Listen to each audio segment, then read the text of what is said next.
My opinion now is that the pot has been already boiling for some time, using the metaphor of the frog in the pot of water. The water is boiling, and the speed at which the enemy is going, the speed is accelerating exponentially. And that, I think, reminds us of what St. Paul said, that when sin abounds, grace abounds all the more.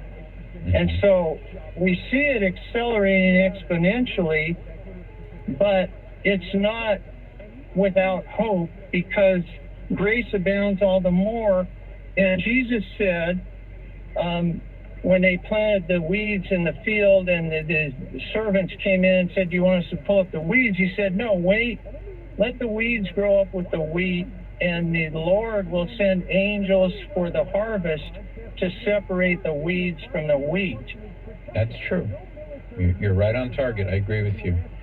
And that's a good Bible verse to bring into this. I would simply point out, Mark, and maybe you've already thought of this, so, at sea level, or at a basic, ground level, water boils at 212 degrees Fahrenheit. And you can't boil it any hotter than that. You can't, obviously you can superheat it into steam, but just a pot on the stove will boil at 212 degrees, and you can't boil it hotter than that. It's science. That's right.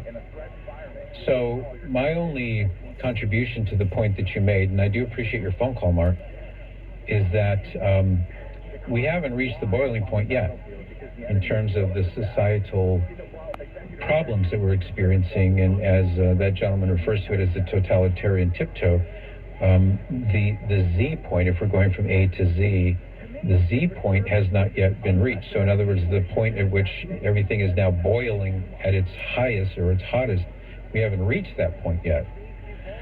And so my takeaway from this is, let's do what we can to avoid getting to that point. So that's my takeaway. Thanks, Mark. I appreciate that. Let's go to Richard now where's Richard? Outside Indianapolis. Good morning, Richard. Yes, good morning. I just caught the last end of the A to Z comment there. And it fits nicely with today's New York